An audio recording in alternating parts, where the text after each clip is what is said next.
Here we go. Welcome back, everyone, to the Mental Health Evolution podcast, where we are talking about how the landscape is quickly evolving in the mental health industry. Today, we are joined by Becky DeGrossa, who is the founder of CounselingWise, which is a digital marketing firm for therapists. We are talking to Becky today because she recently sent out an email, and I get her emails, and I found her discussion really compelling and wanted to get her on the pod to let you all listen to the conversation. And in it, she basically discussed the state of mental health marketing and how private practice therapists can leverage local marketing to thrive. One point that stood out to me was how a local clinician with a bricks and mortar practice has a unique advantage over what can feel overwhelming competition from large therapy platforms. Becky explained how understanding local search patterns, identifying different types of therapy searches and searchers like crisis, research, contemplation, and never, and building a strong local presence allows private practice therapists to connect with clients in ways that national platforms cannot. She shared some practical insights about mapping the search journey, nurturing potential clients, and creating a strategic approach to connect with the right people at the right time. I will tell you too, part of why this stood out to me is that as I've been doing this rebrand and launching this new podcast, some of our listeners have been reaching out to me saying, Rachel, this stuff is so great and so informative. And now what do I do? So I think Becky has some cool ideas that we're going to dive in and talk a little bit more about. But just to give you some more about Becky, she spent 2 decades at IBM before pursuing a master's in psychology and becoming a successful therapist. She now combines her technical, marketing, and psychology backgrounds to help therapists build and grow their digital presence.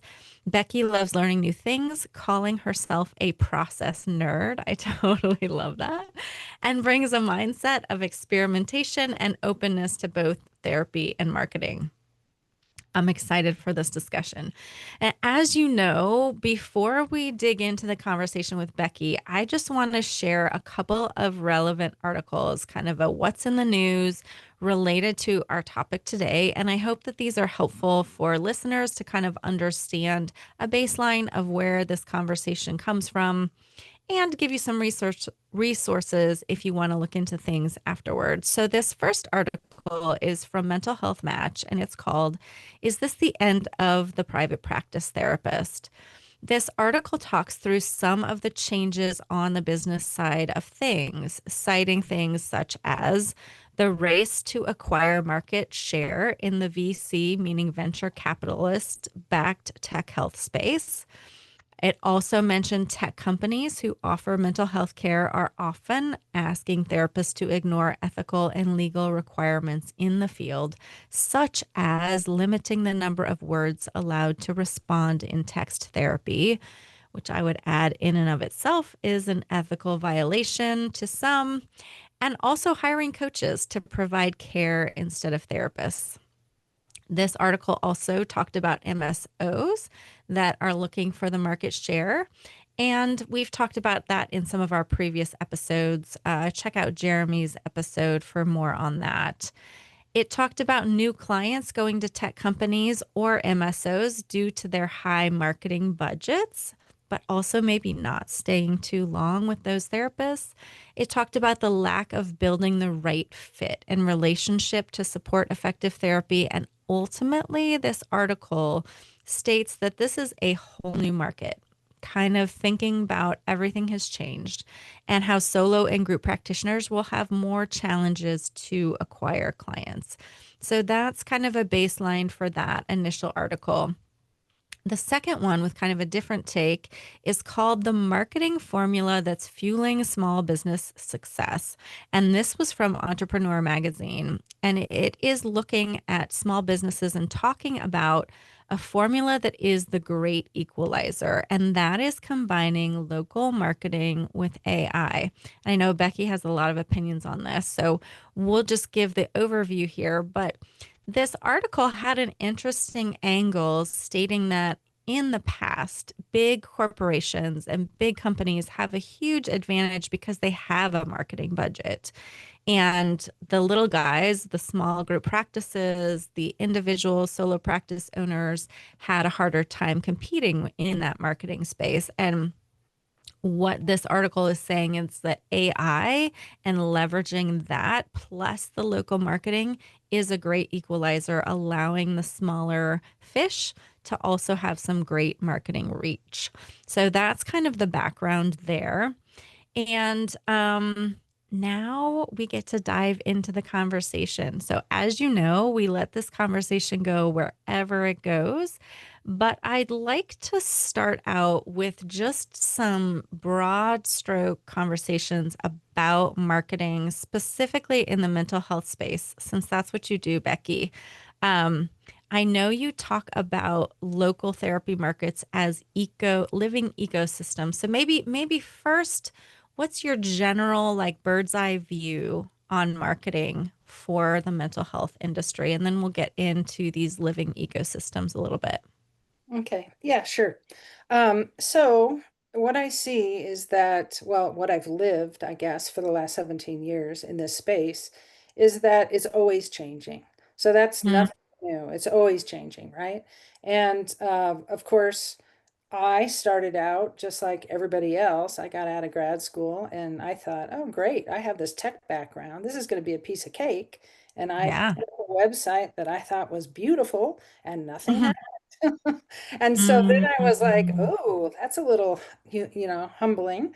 And so I had to learn strategy. I had to learn SEO. And back in those days, I'm going to age myself here. It mhm. was Wild West in terms of SEO. And it's just like AI is. Yeah. Okay, AI is the Wild West right Mhm. now.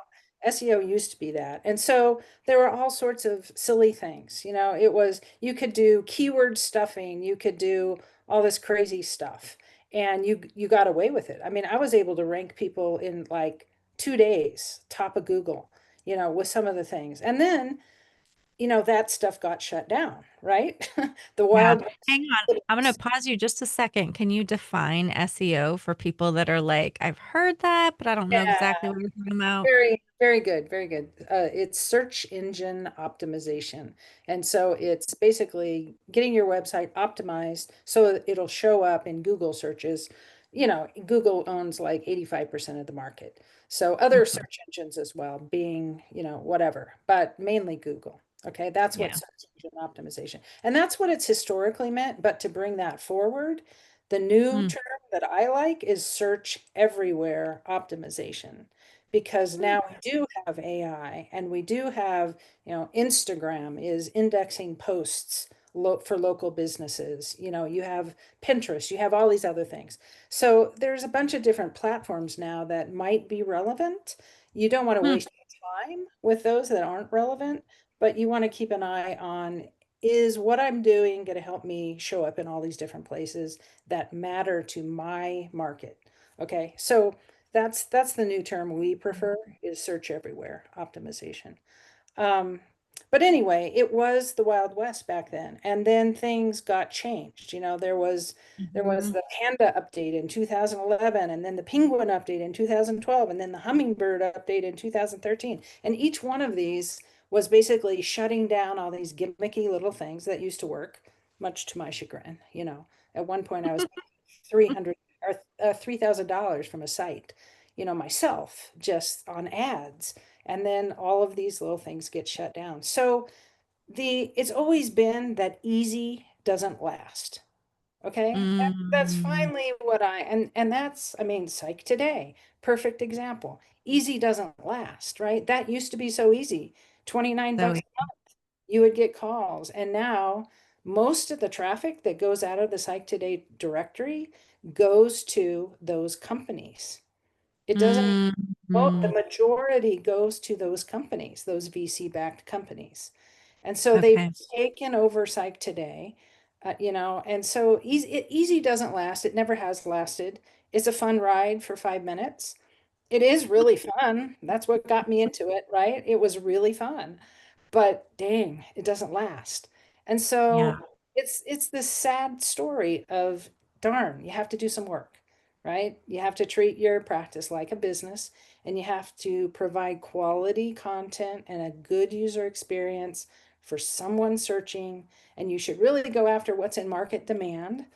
There's so many people that are doing, I'm going to develop my own little special niche, and I'm going to treat, whatever, women who, BIPOC women who are traumatized by something that happened at work and they're in their 40s or something. That's great if there's enough of those people in your market that you can help. Mm, There's probably not enough that are going to find you to make a business out of that, right? So yeah. have that. If you love that, go for it, but also do some other things that are actually in market demand, right? That actually have market demand. So that's the kind of thing that we teach and do and coach Mhm. people to implement, and we help them implement it if they don't want to do it themselves. But that grows practices that are viable. And once you're visible, you tend to stay there. We have practices that have been visible for 15 years. Once they get Mhm. up that mountain, they stay there, right? They have authority and trust. And so they stay. So anyway, it's always changing. That's the message. Everything is always changing. And right now, I'll just make this one point. I put out an email today on this AI thing. It's all the rage right now. Everyone is saying, oh, AI is the new thing. It's the great equalizer, like you said in that entrepreneur, Mhm. article. It's going to be very short. Okay. Hmm. So What first, makes you say that? well, what I mean is the gimmicky part of getting ranked in AI Mhm. is going to be very short lasting. You're I see. Yeah, yeah. It's just the SEO world all over again, right? It's Mhm. ooh, here's this new thing, and everyone tries to game a system. We're built that way, I guess, right? So, oh, now look, Reddit is working. Look, I'm gonna go get in Reddit or whatever, right? Citations, schema, whatever it is, and anything that is easy is gonna be done better and harder by someone who has more money than you. Mm, So sad. It is. It's sad, right? Because it's really fun to think that we can figure out some cool little loophole and we can just, be successful. So I've been there. true. I've done all those things. It's human nature to want it. I get it. No judgment. But if you want it to last, just do the right thing, right?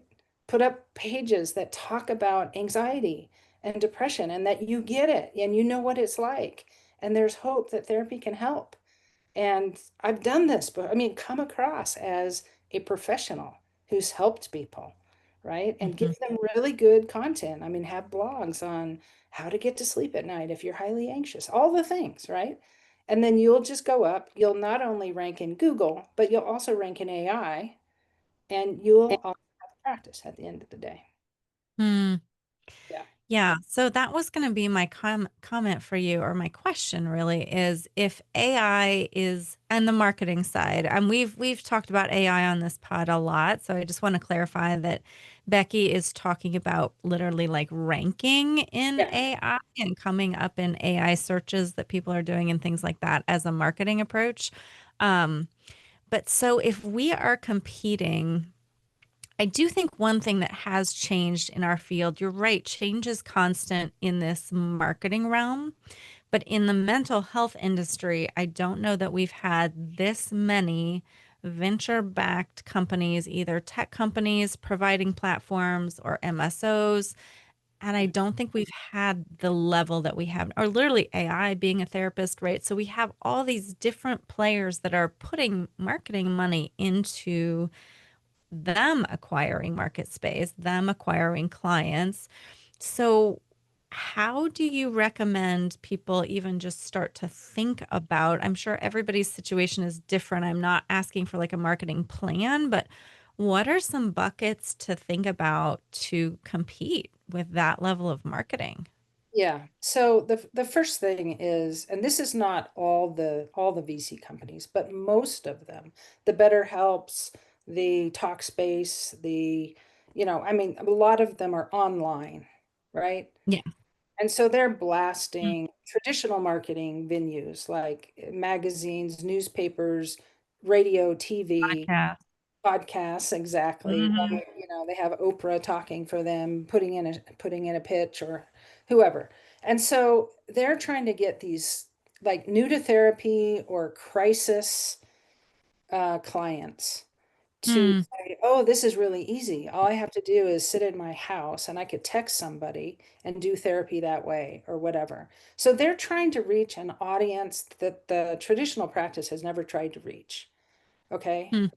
Like we don't, I mean, typically as a therapist, I was never going to offer text therapy. Give me a break, right? Right. Right. It's like fake Hmm. therapy. I think it's fake therapy. Um, and that's not to say that the therapists who are engaging in it are fake therapists, but the system that is put on them forces them to engage in substandard therapy, if you even want to call it that. Um, Yeah. Yeah. and so they're going after that. But what they can't do, and there are some in this space that are doing it, like LifeStance, I believe, is actually buying and buying up practices and then having a Hmm. local presence, right? And there may be more that I'm not aware of. But I mean, I'm in search every single day, millions of times, right? So I can Yeah. see who's showing up. And outside of LifeStance, and I mean a couple of other ones that have a little bit of presence here and there, mostly what shows up in Google, which is the biggest source of traffic, is local therapists. Okay. Because Hmm. why? Google gatekeeps it. They say you have to have an office Physical address. Yeah. with a legit address. You have to do a video showing us that you can get into that office with a key and show us your signage and the whole deal, which is really a pain for everybody. But it keeps those companies out. Otherwise, they'd be saying, "Oh, we're at this address and this one," right? But it keeps them Oh, out. yeah. Yeah. And Hmm. so you can be a real fixture in your city, and you have an advantage over these companies doing that. Okay. Mm. So that is what we recommend is be a real player, be a real practice, take care of your clients, build relationship in the community, all those things. Hmm. And they can't, you do not see BetterHelp and Talkspace and, Alma and Headway in Google search. They're not, Mm. they're not there. And very Interesting. rarely do they even buy ads. Okay. Very rarely. Hmm. So it's your domain. It's like protected for you. And you can make that happen. I love that. Yeah. Okay. Yeah. Yeah. So if a private practitioner is going to try to rank higher in local search, are there things you see like kind of as common mistakes or pitfalls or things to try to avoid? Yeah. So many after COVID don't want to get an office. Mm. They don't. They're like, I'm virtual only. I can be virtual only. This isn't fair. Yeah. I mean, you could say it's not fair, or you could just say, I'm going to do what it takes to be a solid business in this city, and I'm going to get an office. You don't have to even be in it all the time, but you have to have access to it. You have to be able to Mm. do your little video verification to get your Google business profile verified, right? But Mm. then just have it Saturday morning for 2 hours so that you can say you have it, right? You don't have to pay very much even. I Oh subbed yeah. line to people on Saturday morning and they paid me $100 a month. Well, back in the day, might cost you 200 now. But still, there's ways to work around this, right? Um, Yeah. and you can do that. And so that's the first thing. You got to have an office and you got to have the Google business profile. And then you need a decent website. You need Mhm. one with good content and you need it to be positioned to show up for things people actually search for. Anxiety therapy, child therapy, teen counseling. And in bigger cities, you can even really rock it with modalities, right? Because in bigger cities, there's enough people that know what Gottman is or IFS or EMDR or whatever, and they search for those things. And so you can rank easier for those. Mm. And then you get really pretty mature clients for those, right? Because they know enough to know that they like a modality. That's a good client. And Yeah. yeah. I want to ask you a question and it might I mean, it's really just predictive in nature. So there's not like a hardcore science here, but I'm wondering about like looking at all of these players from a marketing perspective. What do you see as potential things in the trajectory? Like, what would you guess the market going to look like a year from now, 5 years from now? Like, what kind of patterns or things do you see on the horizon for us? I tend to be an optimist, and I tend to just kind of look at history with what happens. And VC companies don't have to make money now when they're starting. Right now. Eventually they do, Yeah. right? And so there's already been, for instance, a big behavioral health company that bought up a whole bunch of stuff and crashed and burned because they couldn't make Mhm. it, right? They had to start making money and they couldn't do it. And so I think we're going to see a bunch of them fall. You know, the market is going to distill down to a few players. And it's still going to be so much easier for them to be online than it is. I mean, it's a lot of work to have an office and a Mhm. receptionist and have your tea and your coffee out and all the things, right? And take care of your clinicians and take care of your clients and get good reviews, not even from your clients because you can't ask them, but Right. from peers. And, you know, how are they going to get reviews from peers in Google, right? There's so much they can't do well, and when Mm. it distills down to a few players, they're going to still probably try to do the leveraging online thing. So give them those clients. Let them have those clients that are first to therapy. I think the other thing that's going to happen is, and we've seen this in many areas already, but these clients are going to not have a good experience with the Mhm. therapy. And Yeah. then and they're human, so they're going to have stuff come up. It's not going to be, oh, I'm done with that. It's going to be, that wasn't a very good experience. If we get the word out there more, hey, have you tried fake therapy and you didn't get anywhere? We get it. Why don't you come and Mhm. actually engage with a human being who has training and really actually cares about helping you through whatever you're going through, right? I think that's going to be the next wave of the people who tried the easy button and it didn't Mhm. work and it was inexpensive and it was very convenient, but now they're ready to actually, maybe they're a little older now and they're ready to actually engage in some real work, right? Mhm. So, in my experience, I see this all the time with therapists who want the easy button, right? They come and they talk to us. Really, that's expensive. I don't want to do that. You mean I have to put up a website? I just want to Yeah. do a Psych Today listing or whatever. And so long ago, I learned they're just not ready. Okay, that's fine. You know, no harm, no foul. Go do your thing, and we're always here. Mm. Invariably, they come back in 2 years, 18 months, whatever it is. And when they come back, they're believers because they already tried this thing that didn't work. And so now they're open minded. They're like, ah, okay, I get it. I get why this is different. I think the same thing's going to happen with these therapy clients. So, Mm. yeah. So, in a way, you can thank the tech companies for giving them a bad experience because when they come back, they're going to be like, oh, real therapy? This is much better, right? Mm. Yeah. Yeah. So, I mean, I Yeah. know it's a very positive spin, and I know it's also very painful right now. But the people who are going to do the research right now are going to be better clients. The ones Mm. they just are, right? They read your site. The people who spend the more time on your site and who call, they're so much better clients than the people who are Mm. grabbing the first thing. Right. That makes a lot of sense to me. Yeah. Well, we are just about out of time, but I'd love to ask you if there was one thing that you could say to clients, to clinicians, to businesses in this space, what would be the most important takeaway from your perspective on this topic? It would be just do the work. Just do the work Mhm. to create something solid. You know, really think about your potential client and kind of go back to beginner's mind. Mm.